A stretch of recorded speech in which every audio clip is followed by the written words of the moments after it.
Can you see that my beard is trimmed? Hey guys, welcome to this video.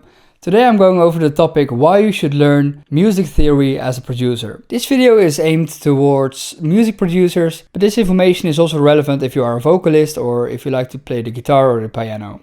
Now, I don't mean that you must learn everything or that you must read boring books. I mean that you learn to know what you're doing and why you're doing it, so that you get to know other music and learn about chord progressions and why some work well together and others don't. Or that you should try learning an instrument like the piano or the guitar. I myself play the piano from time to time.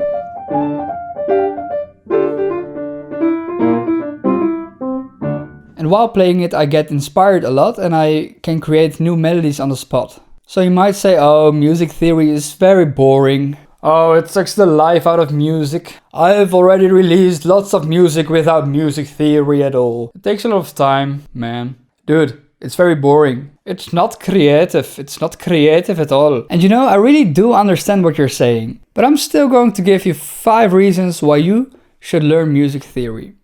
So the first one is to see music theory as a set of tools that you can use. There's probably a way that you can make a house without tools at all, without a hammer, without a nail. But wouldn't it be more convenient if you actually had a hammer and a nail? Music theory is not a set of rules. It's more an explanation of why certain sounds go so well together. It gives you a deeper understanding of why certain melodies sound good. And it gives you a theory on why chord progressions sound so good. The second reason is efficiency. Look at it this way. You can either go through a bunch of trial and error to find what works, or you can learn a bit of music theory to really understand why some melodies do work and why other chord progressions don't. So you can cut out the error part of trial and error and you can make songs more efficiently.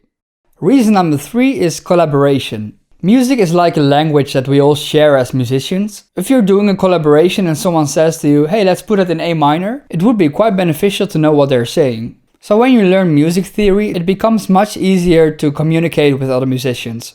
Reason 4 is a very important one. It's about wrong habits and having a good mindset. If you just make music without critically thinking what you're doing, you can fall into the same wrong habits over and over again. You're probably going to sound repetitive or you're getting stuck all the time while making melodies. Everything in life is about putting in the hard work. I like drawing a lot too, and with that, fundamentals are very, very important too. It just takes a lot of hard work to get where you want to be.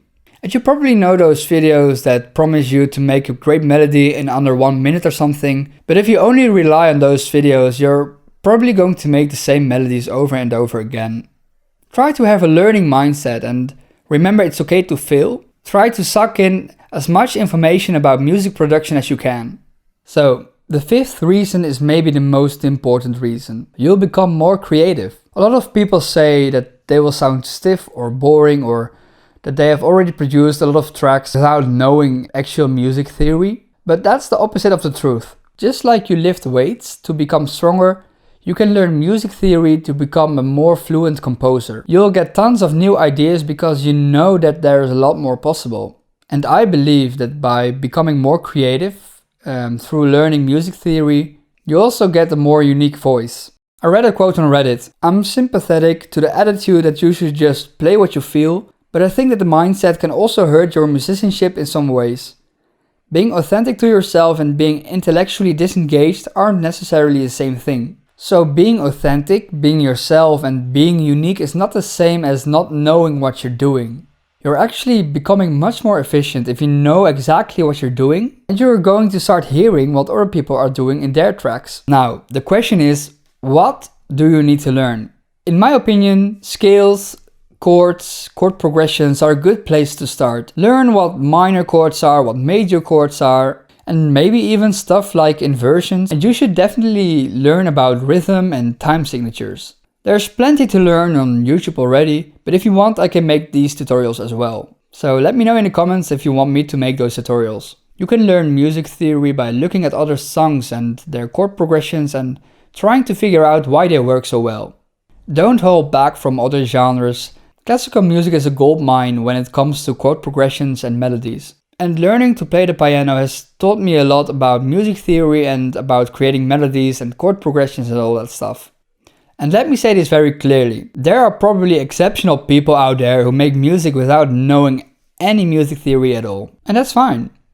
You can do whatever you want. But I'm just saying that if you do learn music theory, that you will improve a lot. Wouldn't it be nice to not have to guess all the time? So my conclusion is, not knowing music theory isn't going to stop you from making music at all. Keep creating, but I promise, your music will get better if you learn music theory.